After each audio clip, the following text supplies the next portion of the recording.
esi mainījis orientāciju, tad skaties uz citu pusi jau. Nē, es neesmu gejs.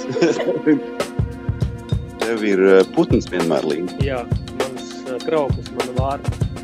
Jā, zem tavu balku ar binokli vērojot. Bez ķiveres es nekur nē. Bet jā, atkrīpā.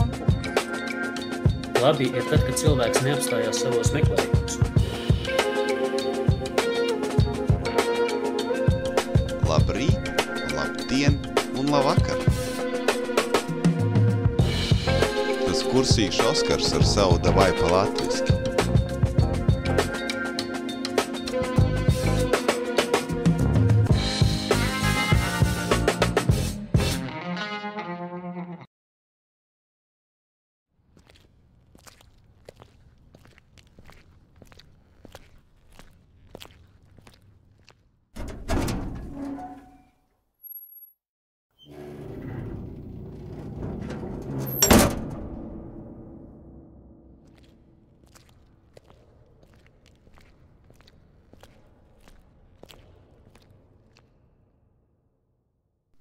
Nu ko, tas brīdis ir pienācis.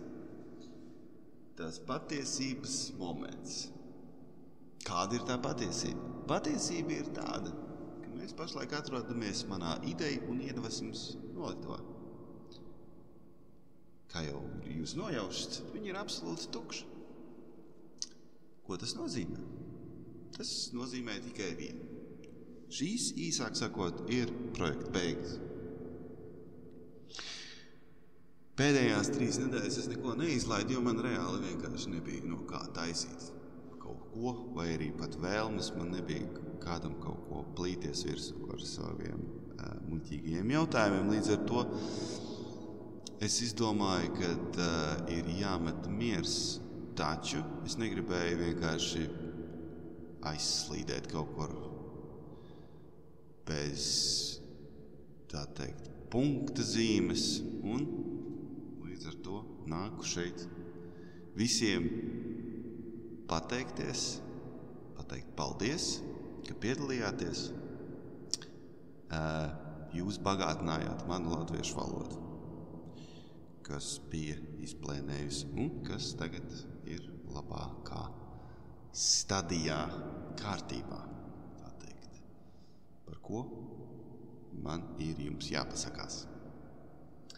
Lūk, priecīgus Ziemassvētkus, laimīgu jauno gadu, lai visiem viss izdodas. Un es atstāšu jūs ar šiem leģendārajiem Oļega Znaroka vārdiem. Tas ir pizdiet šitā pateikt, bļaļi. Ka Irbe bija, bļaļ, šitani te Stanlija kapā, jā? Bļaļ, visiem kausā. Bļaļ, visi baigi fanoja, bļaļ, tagad čalis jāhoja. Es jau, bļaļ, ko tu domā, man, bļaļ, nav jūtu? Bļaļ, es normāls čalis, jā?